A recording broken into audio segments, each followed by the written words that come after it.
आज हम समझेंगे हरियाणा से जुड़े महाभारतकालीन किंगडम्स कुरु, कुरुक्षेत्र, इंद्रप्रस्थ, पांचाल और इनके आर्कियोलॉजिकल कनेक्शन को हरियाणा का महाभारत परंपरा से एक मजबूत सांस्कृतिक संबंध माना जाता है।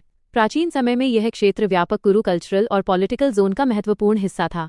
इसलिए इसे समझना केवल महाभारत की कहानी समझना नहीं है, बल्कि प्राचीन भारतीय political tradition, early settlements, archaeology, sacred geography और कल्चरल हेरिटेज को समझना भी है। सबसे पहले बात करते हैं कुरु किंगडम की। कुरु लेटर वैदिक पीरियड की प्रमुख राजनीतिक शक्तियों में से एक था। हस्तिनापुर कुरु परंपरा का प्रमुख केंद्र माना जाता है।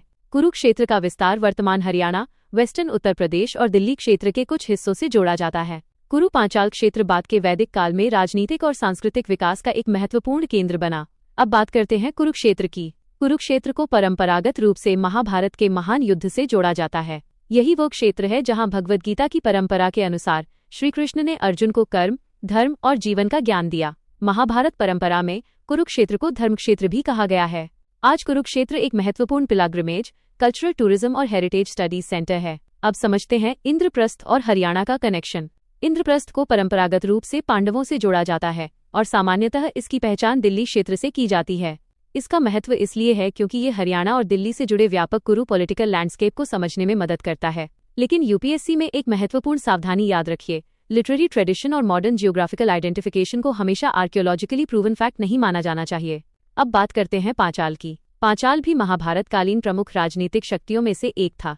इसका मुख्य क्षेत्र वर्तमान वेस्टर्न और सेंट्रल उत्तर प्रदेश में माना जाता है। हरियाणा के पूर्वी क्षेत्रों का व्यापक कुरु पांचाल कल्चरल जोन से संपर्क रहा। अब आते हैं आर्कियोलॉजिकल एविडेंस पर। हरियाणा में पेंटेड ग्रेवेयर यानी पीजीडब्ल्यू कल्चर से जुड़े महत्वपूर्ण आर्कियोलॉजिकल साइट्स मिले हैं। पीजीडब्ल्यू को सामान्यतः अर्ली आयरन एज और फर्स्ट मिलेनियम बीसीई के शुरुआती चरणों से जोड़ा जाता है। भगवानपुरा और दौलतपुर जैसे स्थल कुरुक्षेत्र में प्राचीन सेटलमेंट पैटर्न को समझने में महत्वपूर्ण है। लेकिन ध्यान रखिए, आर्कियोलॉजी महाभारत में वर्णित प्रत्येक घटना या प्रत्येक चरित्र को स्वतंत्र रूप से प्रमाणित नहीं करती। अब बात करते हैं हेरिटेज प्रिजर्वेशन की।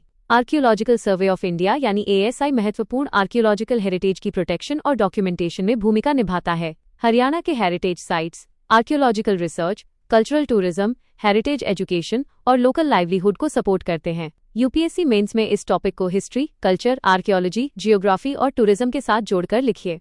अंत में सबसे महत्वपूर्ण बात, हरियाणा की महाभारत कनेक्शन को 3 लेंस से समझिए, literary tradition plus archaeological evidence plus living cultural heritage. और प्रीलिम्स के लिए कीवर्ड्स याद रखिए, कुरु, कुरुक्षेत्र, हस्तिनापुर, इंद्रप्रस्थ, पांचाल, पेंटेड ग्रेवेयर, भगवानपुरा, दौलतपुर और लेटर वैदिक पीरियड। यही दृष्टिकोण हरियाणा के प्राचीन इतिहास को तथ्य, परंपरा और पुरातात्विक प्रमाण तीनों के संतुलन के साथ समझने में मदद करता है।